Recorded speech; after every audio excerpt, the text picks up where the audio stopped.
yung maging anak lang namin, sobrang success namin. Kasi anak, hindi lahat pinapalad magkaanak. Hindi lahat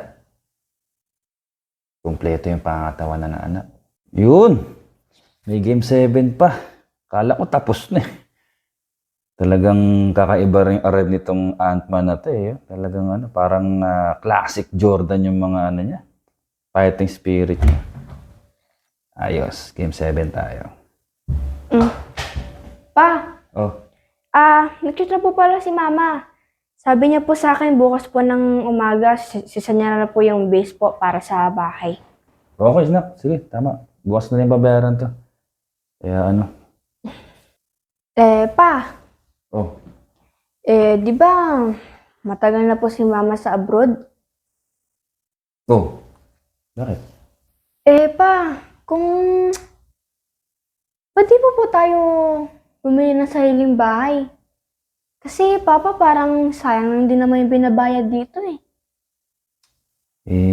Anak hindi pa kasi natin kaya eh. Maganda trabaho ni mama mo doon. Maganda naman trabaho ko. Kaso anak, sa panahon mo ngayon, parang hindi pa time. Nasa plano namin ng mama mo, pero parang hindi pa right time, anak eh. Kaya, dito muna tayo. Importante, maayos yung bahay natin. Nanghihinayang din ako kasi siyempre magkano yung binabayad natin monthly, tapos hindi naman pupunta sa atin. Pero anak, mabait naman si Lord sa atin eh. Nasusustain namin yung mama mo yung needs natin, kaya para sa akin walang problema. Pero iyaan mo, darating din sa puntong ganun na. Papa, ayan nga po yung isa po sa pangarap ko eh. Na pag magtapos po ako, magpapayaman po ako para maging success. Para po makatulong po sa inyo ni Mama. Masyado ka pang bata anak para isipin mo yan. At saka, alam mo, sa totoo lang, hindi naman talaga yung yaman yung ibig sabihin ng success sa buhay na. Kasi, pag masyado mo rin inisipin ng ganyan palang edad mo, baka ma-pressure ka anak. Ito bibigyan kita ng mga posibleng dadaanan mo talaga. Sa umpisa ngayon, yan, sobrang blessed kami ni mama mo dahil okay ka sa school, naasahan ka sa bahay, may mga barkada ka pero kilala namin barkada mo, kaya kampante kami. Yung tiwala namin din nawawala. Pero anak, maganda yung mindset mo. Gusto mong yumaman, gusto mong maging success, pero wag na wag mong itatanim sa isip mo na ang ibig sabihin ng success dapat mayaman. Ito, example na lang anak Sabi mo nga kanina, bakit di pa tayo bumili ng bahay? Matagal na si mama mo sa abroad, okay din naman trabaho ko, tapos wala naman tayong problema, diba? Masasabi kong ito yung isa sa example ng success namin ng mama mo. Oo, wala tayong bahay, pero hindi kami nagkukulang at di tayo nawawalan ng pangsuporta sa isa't isa, lalo na sa'yo, anak. So para sa akin, matatawag kong success namin yun. Kasi kung ikukumpara natin sa ibang pamilya, na nasa abroad yung asawa, o yung mama, o yung papa, yung mga pamilya nasa Pilipinas, may hindi man lang makaipon. Yung may hindi makamusta na maayos yung mahal sa buhay sa ibang bansa, puro na lang hingi. So, okay din naman yung maman, anak. Pero kasi yung proseso na yun, anak, hindi ganun kadali yung pagdadaanan mo. Pangalawa, siyempre, darating sa punto na pag nasa tamang edad ka na, mag-18 ka lang anak, papabayaan kita kung ano yung mga desisyon mo na gusto mo. Pero nandito pa rin ako bilang ama mo at si mama mo, alalayan ka if ever magkamali ka. Mas gusto kong pagdaanan mo yung errors, iba't ugali ng tao. Kasi anak, isa yun sa pagdadaanan mo sa proseso ng salitang success. Kasi pag puro yaman lang iisipin mo, baka mamaya, tulad ngayon, nauuso ngayon, di ba? Sa sobrang pagmamadali ng iba sa pagyaman, napupunta sila sa mali. Nadedesperado. Kung ano-ano pinapasok na larangan para lang yumaman. Pero at the end of the day, yung yaman nila, kung gano'n nila kadali nakuha sa hindi magandang paraan, ganun din kabilis bumagsak. Or yung iba, hindi nga agad bumagsak kung kailan naman tumanda sila anak. doon sila tinamaan ng masamang karma. Yun yung ayaw kong mangyari sa'yo. So, Papa, hindi lang po pala yaman ang ibig sabihin ng success, no? Oo, anak. Kasi hindi naman lahat ng mayaman success na masaya ang buhay. Diba? Meron din mahihirap na success, anak. Mahihirap din naman. Yung iba, security guard ang tatay. Yung iba, empleyado pa rin na ni tatay. Ang tanda na sa mga kumpanya. Success sila, bakit? Nakapagpatapos sila ng mga anak.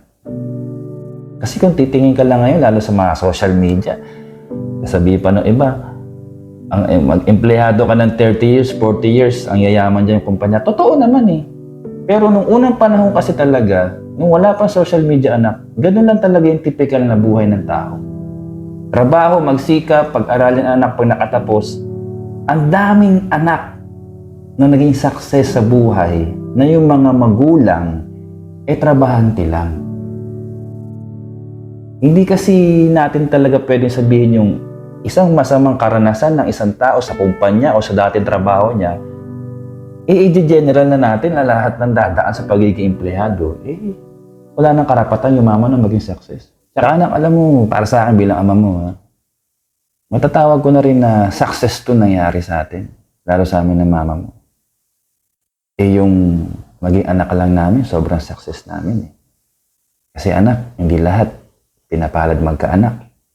Hindi lahat kumpleto yung pangangatawanan ng anak.